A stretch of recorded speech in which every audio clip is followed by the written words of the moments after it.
दोस्तों, chief justice of India के तौर पर अपने आखिरी वर्किंग डे में डीवाई चंद्रचूड़ ने एक बहुत बड़ा फैसला सुना दिया है। एक ऐसा फैसला जिसको लेकर भी उन्हें याद रखा जाएगा।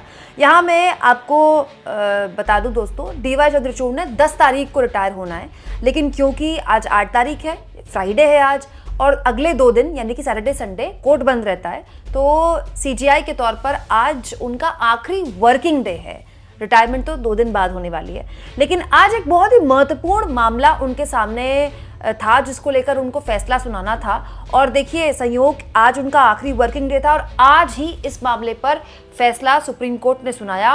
और जो फैसला सुनाया, जाहिर तौर पर न केवल वो बहुत बड़ा फैसला है, बल्कि सरकार के मत के खिलाफ भी है, मतलब जो सरकार चाहती थी उसके खिलाफ है।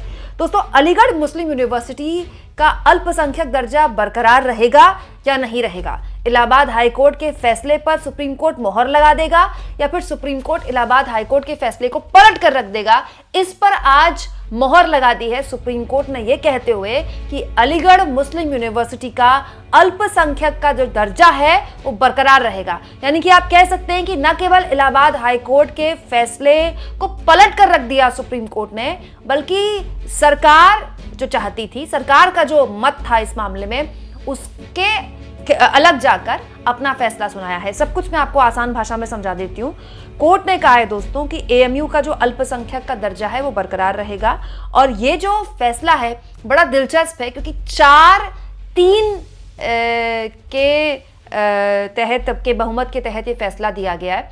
4-3 मतलब 4 जजेस, जिसमें कि खुद डीवाई चंद्रचूड़ भी थे, वो इस फैसले के पक्ष में थे। वहीं दोस्तों 3 जजों ने डिसेंट नोट दिया था। 3 जजों ने डिसेंट नोट देना का मतलब 3 जजों का जो फैसला था वो 4 जजों के खिलाफ था। 7 जजों की बेंच थी, ये बहुत बड़ी बेंच थी और बहुत लंबे वक्त से इस पर लगातार सुनवाई चल रही थी। दोस्तों, सीजीआई और जस्टिस पादरीवाला एकमत रहे इस मामले में। वहीं जस्टिस सूर्यकांत, जस्टिस दीपांकर दत्ता और जस्टिस सतीश चंद्र शर्मा ने अपना फैसला अलग दिया और डिसेंट नोट भी दिया। सीजीआई ने कहा दोस्तों इस मामले में कि अल्पसंख्यक मानने के मापदंड क्या हैं? अल्पसंख्यक चरित्र का उल्लंघन ना करें, शैक्षणिक संस्था को रेगुलेट किया जा सकता है, धार्मिक समुदाय संस्था स्थापित कर सकता है। इस मामले की सुनवाई करने वाली 7 सदस्यीय संविधान पीठ की अगुवाई भी खुद डीवाई चंद्रचूड़ कर रहे थे। और सब जानते हैं कि टेक्निकली आज उनका आखिरी वर्किंग डे था और आखिरी वर्किंग डे में उन्होंने बहुत बड़ा फैसला सुनाया है। यकीन जानिए दोस्तों कि अगर ये फैसला अलग आता, इलाहाबाद हाईकोर्ट के फैसले पर सुप्रीम कोर्ट मोहर लगा देता, तो अलीगढ़ मुस्लिम यूनिवर्सिटी के जो मौजूदा छात्र हैं उनके बीच काफ़ी अलग तरह की प्रतिक्रिया हो सकती थी। हालांकि अभी वहां पर बिल्कुल शांति है, कोई लॉ एंड ऑर्डर की समस्या नहीं है। यहाँ पर मैं आपको बता दूं दोस्तों कि अलीगढ़ मुस्लिम यूनिवर्सिटी का तर्क ये था कि क्योंकि आज़ादी से पहले इस यूनिवर्सिटी की स्थापना की गई थी, वो इस उद्देश्य के साथ की गई थी कि क्योंकि उस वक्त जो अल्पसंख्यक समुदाय, जो मुस्लिम समुदाय था, उसको अच्छी शिक्षा नहीं मिलती थी, तो खास तौर पर मुस्लिम समुदाय को अच्छी शिक्षा मिले, वर्ल्ड क्लास की शिक्षा मिले, इसीलिए इस यूनिवर्सिटी की स्थापना की गई थी और ये दर्जा उससे नहीं छीना जाना चाहिए। मैं आपको याद दिला दूं दोस्तों, 1875 में सर सैयद अहमद खान ने इस यूनिवर्सिटी की स्थापना की थी। तब इसका नाम अलीगढ़ मुस्लिम कॉलेज था, बाद में इसको यूनिवर्सिटी का दर्जा मिला। और इसका उद्देश्य था मुसलमानों के शैक्षणिक उत्थान को स्थापना करना और एक केंद्र बनाना। और अलीगढ़ मुस्लिम यूनिवर्सिटी में न केवल इस्लाम की कुछ बारीकियों के बारे में शिक्षा दी जाती है, बल्कि मॉडर्न एजुकेशन भी है। और यहाँ पर जो अलीगढ़ मुस्लिम यूनिवर्सिटी के दूसरे संस्थान हैं, उससे जुड़े हुए छात्र अगर दाखिला लेते हैं तो उनको अलग तरजीह मिलती है, जो कि सामान्य छात्रों को नहीं मिलती है। हालांकि मैं आपको ये भी बता दूं दोस्तों कि कोर्ट ने यूनिवर्सिटी के अल्पसंख्यक दर्जे को नए सिरे से तय करने के लिए 3 जजों की एक समिति भी गठित कर दी है। कुल जमा बात आप ये कह सकते हैं कि कोर्ट ने सीजीआई डीवाई चंद्रचूड़ की अध्यक्षता में, उनके नेतृत्व में ये फैसला सुनाया कि अलीगढ़ मुस्लिम विश्वविद्यालय अल्पसंख्यक संस्थान है और रहेगा। और आप कह सकते हैं कि 1967 के सुप्रीम कोर्ट के ही फैसले को सुप्रीम कोर्ट ने खारिज कर दिया, जिसमें एएमयू को अल्पसंख्यक दर्जा देने से इनकार का आधार बताया गया था। दोस्तों, यहाँ पर मैं आपको ये बता दूं कि साल 2005 में इलाहाबाद हाईकोर्ट ने 1981 के एएमयू संशोधन अधिनियम को असंवैधानिक करार देते हुए रद्द कर दिया था। और 2006 में जब केंद्र में मनमोहन सिंह की सरकार थी, केंद्र सरकार ने सुप्रीम कोर्ट में इलाहाबाद हाईकोर्ट के फैसले को चुनौती दी थी।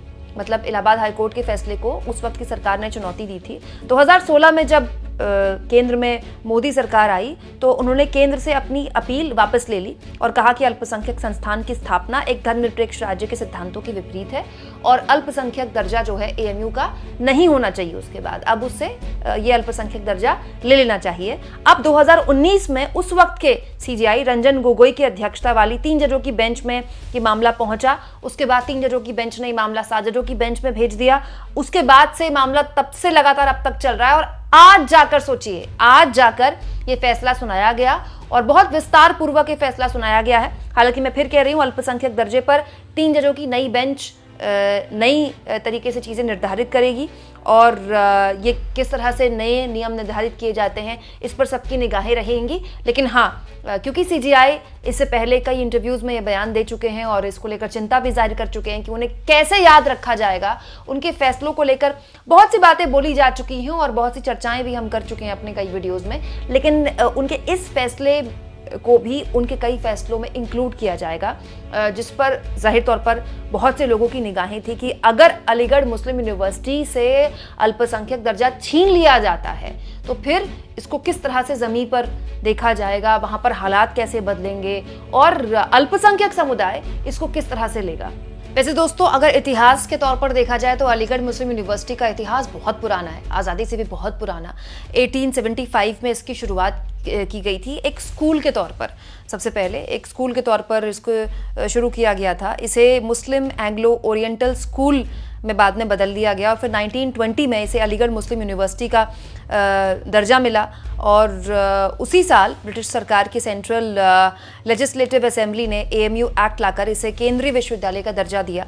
कहा यह जाता है कि सर सैयद ने विश्वविद्यालय की स्थापना के लिए बहुत संघर्ष किया और उन्होंने इसको अनोखे तरीके से अपनाए, जैसे कि लोगों से चंदा इकट्ठा किया, नाटक के रूप में काम किया, लोगों से सहयोग मांगा और हर तरह से उनके उद्देश्य ये था कि किसी भी हाल में जो अल्पसंख्यक समुदाय है उसको अच्छी शिक्षा मिले और बाद में इसके लिए उन्होंने जो संघर्ष किया था वो रंग भी लाया। अलीगढ़ मुस्लिम यूनिवर्सिटी दोस्तों, दुनिया भर में उन यूनिवर्सिटीज़ में अलीगढ़ मुस्लिम यूनिवर्सिटी का नाम आता है जहां पर मॉडर्न एजुकेशन और इस्लाम की जो बारीकियां हैं वो समझाई जाती हैं। तो आप कह सकते हैं कि अलीगढ़ मुस्लिम यूनिवर्सिटी हर लिहाज से अपने अल्पसंख्यक दर्जे को बचाए रखने के पक्ष में था और वो लगातार संघर्ष कर रहा था इसके लिए जब इलाहाबाद हाई कोर्ट का फैसला आया तो ये पूरा का पूरा मामला जब सुप्रीम कोर्ट में गया तो भी अलीगढ़ मुस्लिम यूनिवर्सिटी चाहता था कि उसके हक में फैसला सुनाया जाए, जो कि हुआ है। अलीगढ़ मुस्लिम यूनिवर्सिटी के हक में ही फैसला सुनाया गया है।